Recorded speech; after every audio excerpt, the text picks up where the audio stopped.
Hello' everyone, আশা কৰোঁ সকলো ভালে আছে। আৰু আমি ডিগবৈৰ পৰা ওলাইছোঁ, দুলীয়াজান যাম, তাৰপিছতে এয়াৰপৰ্টলৈ যাম বুলি ভাবিলোঁ। মানে দাদাই থৈ আহিব আৰু এয়া এয়াৰপৰ্ট সোমাম। ডিব্ৰুগড় এয়াৰপৰ্ট জাষ্ট পাইছোঁহি। ফ্লাইট আছে আমাৰ 2:30 আৰু এতিয়া আমাৰ 12টা বাজি পাৰ হৈছেহে। অকণমান দেৰি ৰখিব লাগিব, সেয়াই আৰু অলপ দেৰি ৰখি কিনি তাৰপিছতে ফ্লাইটটো হ'ব। আৰু ইয়াৰ বিস্তাৰখিনি কৰি যাওঁ এতিয়া। আৰু সোমোৱাৰ লগে লগে নিৰঞ্জনৰ ফটোকপি দেখিলোঁ। ইয়াতে এয়াৰপৰ্টত নিৰঞ্জনৰ ফটোকপি লাগি থাকে আৰু সোমালে সেইটোৱে মনটো ভাল লাগে যে তাৰ ফটোকপি লাগি থাকে। আৰু ইয়াৰ বাকী নিৰঞ্জনে বেগ চেগবোৰ চেক কৰাই লৈছে, কাৰণ এইখিনি কাম সোনকালে হৈ গ'লে আমি আজৰি হৈ যাম আৰু তেতিয়ালৈকে ফ্লাইটলৈ ৱেইট কৰি থাকিলেই হ'ল। আৰু আমাৰ বাকী চব কাম হৈ গ'ল। এতিয়া মই নিৰ্ভীক লৈ ইয়াতে বহি আছোঁ। নিৰঞ্জনে নিজৰখিনি কৰি আছিলে। আৰু এয়া দেখিছে নহয়, নিৰ্ভী মানে 1.5 ঘণ্টাত আমাক 12 বজাই দিলে। আৰু ফ্লাইটটো অকণমান ডিলে আছিলে। এয়া আমি ফ্লাইট যেনে তেনে আহিলে 3টা বজাত। আৰু এয়া আমি গৈ আছোঁ আৰু আমাৰ ছিট নাম্বাৰত আমি পালোঁগৈ, বহিলোঁ।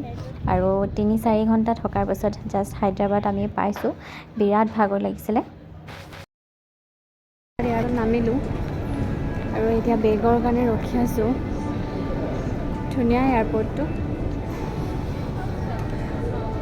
আৰু মোৰ অৱস্থা দেখিছে, বিৰাট ভাগৰুৱা হৈ আছোঁ। আৰু এয়াৰপৰ্টৰ পৰা আমি এখন টেক্সি লৈ পিনি গছিৱলী বুলি জেগা এডোখৰ আছে, AIG হস্পিটেল, তালৈকে আহিলোঁ। আৰু এয়া আমি ৰুম লৈ মেলি খাবলৈ বহিছোঁ। তেন্তে আজিৰ ভিডিঅ'টো ইয়াতে সামৰণি মাৰিছোঁ। বা